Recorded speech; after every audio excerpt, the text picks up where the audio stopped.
کہ یہاں نہ کوئی ہندو دکھائی دیتا ہے نہ مسلمان، تو پھر تم کون ہو؟ نانک نے جواب دیا کہ اگر میں اپنے آپ کو ہندو کہتا ہوں تو وہ مجھے مار دیں گے، مگر میں مسلمان بھی نہیں، میں 5 عناصر کا بنا ہوا پتلا ہوں اور نانک میرا نام ہے۔ قاضی نے کہا کہ ہو سکتا ہے کہ ہندو اپنے مذہب کو چھوڑ چکے ہوں، مگر ہم تو 5 نمازیں ادا کرتے ہیں، اور وہ بھی خدا کے حضور میں کھڑے ہو کر۔ تم کیا جانو ان میں کیا راز پوشیدہ ہے، اور ہم اس کے صلے میں خدا کی راہ میں بخشے جائیں گے۔ جس پر نانک نے جواب دیا کہ میں بھی دن میں 5 وقت کی نماز ادا کرتا ہوں، ایک سچ کی، دوسری حق حلال کی کمائی کی، تیسری خدا کے فضل و کرم کی، چوتھی نیت اور ایمانداری کی، اور 5ویں خدا کی حقیقی یاد کی۔ ان سے عظیم تر کوئی نمازیں نہیں ہو سکتی۔ قاضی نے کہا اچھا تو آؤ میرے ساتھ نماز پڑھ کر دیکھو، تمہیں خود ہی فرق معلوم ہو جائے گا۔ نانک نے کہا کہ مجھے منظور ہے۔ جب قاضی نماز کے لیے کھڑے ہوئے تو نانک ایک طرف کھڑے ہو کر مسکرانے لگے۔ جب نماز ختم ہوئی تو قاضی نے نواب سلطان پور سے شکایت کر دی کہ جب ہم نماز ادا کر رہے تھے تو نانک ہم پر ہنس رہا تھا۔ نانک نے کہا کہ نواب صاحب جب قاضی صاحب نماز ادا کر رہے تھے تو ان کا دھیان اپنی گھوڑی کی طرف تھا جس کے ہاں نیا بچہ پیدا ہوا تھا۔ قاضی صاحب کو اندیشہ تھا کہ گھوڑی کا بچہ کہیں کنویں میں نہ گر جائے۔ یہ کہہ کر نانک جی وہاں سے چل دیے۔ نواب صاحب نے بہت کوشش کی، بہت کہا کہ ملازمت جاری رکھیں، مگر نانک نے کہا کہ وہ اب اس کے ہاں ملازمت نہیں کریں گے۔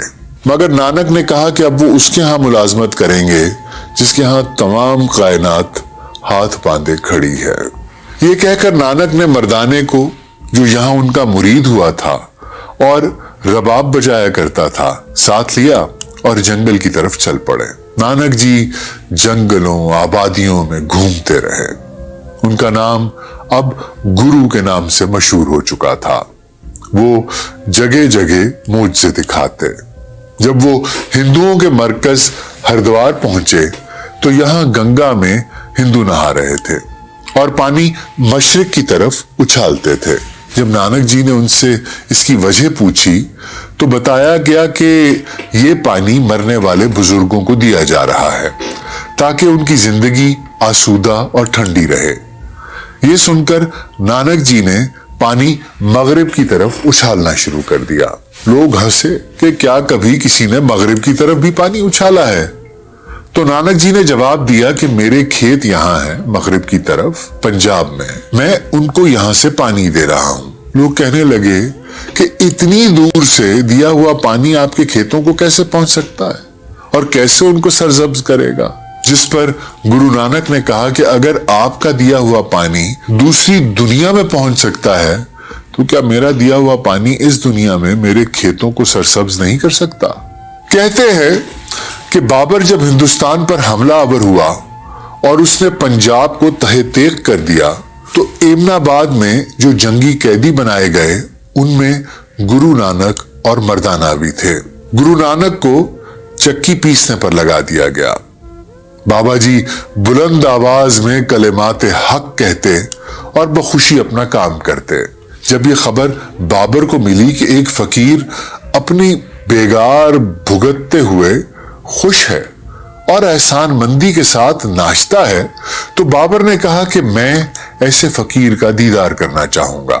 جب بابا گرو نانک کو پیش کیا گیا تو بابر نے کہا کہ میں نے بے خبری میں اللہ کے ولی کو دکھ پہنچا دیا ہے، میں اس کی معافی مانگتا ہوں۔ میں نے لودھی خاندان کے مظالم سے لوگوں کو نجات دلانے کے لیے ہندوستان پر حملہ کیا ہے۔ گرو نانک نے جواب دیا کہ اگر آپ نے بھی رعایا پر ظلم کیا تو آپ کا بھی یہی انجام ہوگا۔ جس پر بابر نے کہا کہ میں وعدہ کرتا ہوں کہ میں معصوموں کو کبھی نہیں ستاؤں گا۔ گرو نانک نے کہا کہ خدا تمہارا راستہ روشن اور منور کرے۔ یہ کہہ کر وہاں سے چلے گئے۔ 1539 میں بابا گرو نانک کا انتقال کرتارپور میں ہوا۔ یہ علاقہ اس وقت پاکستان کا حصہ ہے۔ گرو نانک نے جب تبلیغ کا سفر ختم کیا تو انہوں نے اپنے آخری سال کرتارپور میں گزارے. یہاں ہزاروں لوگ ان کا دیدار کرنے آتے. گرو نانک نے کئی آزمائشیں لینے کے بعد اپنی گدی بھائی لہنا کو سونپ دی. اس کے بعد انہوں نے اپنے خاندان اور خادموں کو جمع کیا اور خدا کی حمد و ثنا بیان کی. پھر تمام مجمع نے ایسا ہی کیا. اتنے میں بابا گرو نانک مراقبے میں چلے گئے اور اسی دوران ان کا وصال ہوا، جس کے بعد ان کے ہندو اور مسلمان مریدوں میں جھگڑا ہو گیا. مسلمان مرید کہتے تھے کہ ہم ان کو دفنائیں گے، ہندو کہتے تھے کہ ہم اپنی رسم کے مطابق ان کا سنسکار کریں گے. آخر میں دونوں اس بات پر متفق ہو گئے کہ دونوں اپنے اپنے پھول ان کے جسم پر رکھ دیں. صبح جس فریق کے پھول نہ مرجھائیں وہی ان کے جسم کا وارث ہوگا. صبح ہوئی تو دونوں فریقین کے پھول تازہ تھے اور مہک رہے تھے، لیکن جب چادر ہٹائی گئی تو بابا گرو نانک کا جسم غائب تھا. پھر دونوں فریقین نے اپنے اپنے طریقے سے ان کی آخری رسومات ادا کی. گرو نانک کی تعلیمات سکھوں کی متبرک کتاب گرو گرنتھ میں موجود ہے. یہاں پر ان کی 974 منظوم نظمیں موجود ہیں اور دیگر صوفیہ کی شاعری بھی گرنتھ میں موجود ہے، جن میں بابا فرید گنج شکر کے بے شمار اشعار شامل ہیں. اٹھ فریدہ ستیا صبح نماز گزار، اٹھ فریدہ ستیا جھاڑو دے مسیح، تو ستا رب جاگدا تیری ڈاڈھے نائی. معروف لکھاری مستنصر حسین تارڑ لکھتے ہیں کہ تمام گردواروں میں گرنتھ صاحب ایک سجے ہوئے تھڑے پر کھلی پڑی ہوتی ہے اور اسے رات 10 بجے اس کے بیڈ روم میں لے جا کر اس کے پلنگ پر سلا دیا جاتا ہے اور سویرے سویرے جگا کر واپس اس کے مقام پر رکھ دیا جاتا ہے. گرمیوں میں گرنتھ صاحب کے بیڈ روم میں ایئر کنڈیشنر آن کیے جاتے ہیں اور سردیوں میں بجلی کے ہیٹر جلائے جاتے ہیں. اب یہ بندوبست ہمیں تو شاید مسکرانے پر مجبور کر دیتے ہیں. بھلا ایک کتاب کو گرمی کیسے لگ سکتی ہے؟ سردی میں اسے نمونیا تو نہیں ہو جائے گا؟ اگر ہیٹر نہ جلائیں گے تو کیا فرق پڑتا ہے؟ لیکن اس طرز عمل کا ان کے ہاں ایک جواب ہے، ایک توجیہ ہے. ان کا کہنا ہے کہ ہمارے نزدیک یہ خدا کا کلام ہے اور اس کا کلام بے جان نہیں ہو سکتا، زندہ ہوتا ہے، اس لیے ہم اسے موسموں سے محفوظ رکھتے ہیں. ویسے ہر مذہب میں کچھ ایسے عقیدے ہوتے ہیں جن پر دوسرے مذہبوں والے مسکراتے ہیں یا کبھی کبھی ہنس بھی دیتے ہیں. میں سکھ مذہب سے بہت واقفیت نہیں رکھتا، البتہ گرو نانک کی حیات سے کچھ شناسا ہوں اور میں سمجھتا ہوں کہ نانک باطنی طور پر ایک کلمہ گو تھے.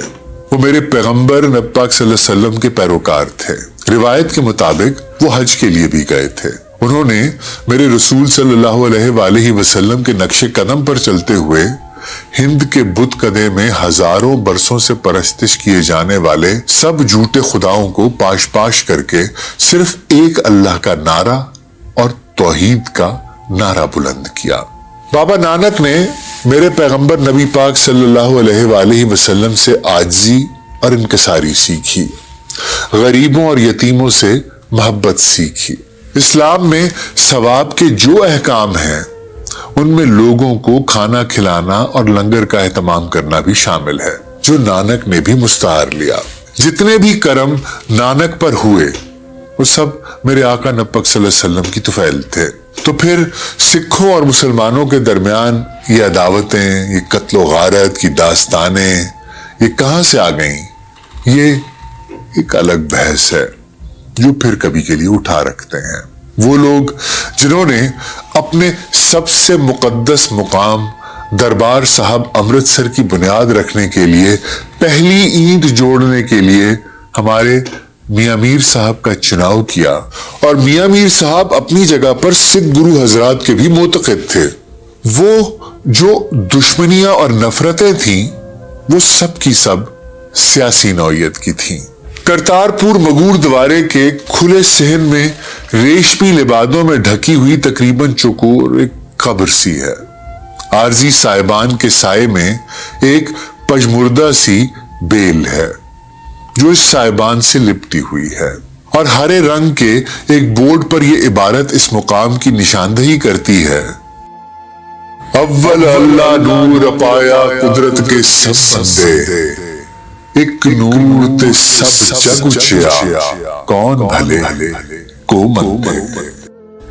یہ وہ مقدس مقام ہے جہاں پر بابا گرو نانک دیو جی مہاراج کے پھول اور چادر کی تدفین کی گئی ہے۔ عجب سادگی تھی کہ نہ کوئی شاداری، نہ قبر پر کوئی طلائی گنبد، اور نہ ہی سونے چاندی کی چادریں، اور نہ ہی بابا نانک کے پیروکاروں نے وہاں کوئی سجدہ کیا، یہاں تک کہ بوسہ بھی نہ دیا، کہ وہ صرف گرنتھ صاحب کے سامنے جھکتے اور اسے چومتے تھے۔ بابا جی کا آج بھی اس خطے کے تمام مذاہب کے ماننے والے احترام کرتے ہیں، اور جو ان کی عظیم روح، ان کے اعلیٰ انسانی اخلاق اور ان کی آفاقی تعلیمات اور حقیقی آزاد اندیشی کو جان جاتے ہیں، وہ بے ساختہ ان سے محبت کرنے لگتے ہیں۔ جو روایتیں زندہ ہیں، جو کہانیاں چلی آتی ہیں، جو قصے سنائے جاتے ہیں، جو باتیں کہی جاتی ہیں، مقصد یہ ہوتا ہے کہ وہ سب آپ تک پہنچائی جائیں اور آپ کے علم میں وہ روایتیں لائی جائیں۔ ان کا فیصلہ کرنا وہ درست ہے، کس حد تک نہیں ہے، ان سے کیا اخذ کرنا ہے، ان کے بارے میں مزید تحقیق کرنی ہے، میرا مقصد یہ ہوتا ہے کہ آپ ان کو جانیں اور اس پہ مزید تحقیق کریں اور اپنے فیصلے خود کریں۔ ہماری یہ کاوش کیسی ہے، کیسی نہیں ہے، اپنی رائے سے ہمیں ضرور آگاہ کیجیے گا، ہم منتظر رہیں گے۔